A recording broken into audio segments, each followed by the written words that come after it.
des statues d'or et d'argent, des pierres précieuses du plus grand raffinement. Ces pièces proviennent toutes du trésor de Naples. Un trésor inestimable, à l'origine peu banal.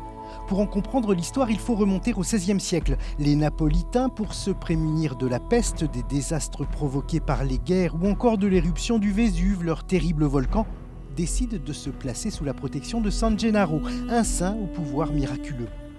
Mais ils choisissent pour cela une voie étonnante. Ils vont imaginer faire un contrat avec le saint. On est en 1527, donc San Gennaro, je vous dis, est mort en 305, donc bien avant.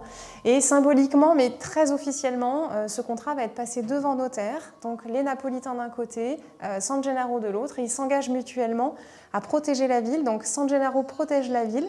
Et parallèlement, les Napolitains s'engagent à construire une chapelle pour garder ce qui devient déjà un petit peu le trésor de San Gennaro. Problème, ce trésor qui se développe au fil des ans n'appartient juridiquement ni à la ville de Naples ni à l'église.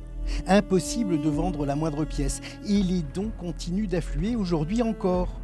Il se dit qu'il serait le plus important au monde devant le trésor de la couronne d'Angleterre et même celui de la Russie.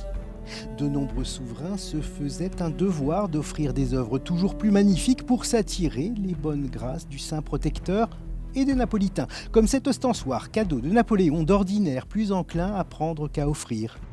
Et puis il y a aussi ces sculptures impressionnantes, notamment de par leur taille.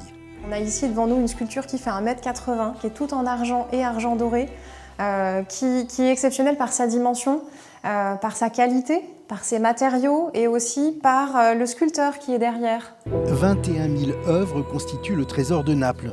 Elles ne quittent que très rarement la chapelle napolitaine dans laquelle elles sont conservées. Présenter une quinzaine d'entre elles pour cette exposition constitue un petit exploit pour cette commune de 7 000 habitants du sud de l'Indre-et-Loire. Un bon moyen pour parfaire une image déjà très teintée d'Italie.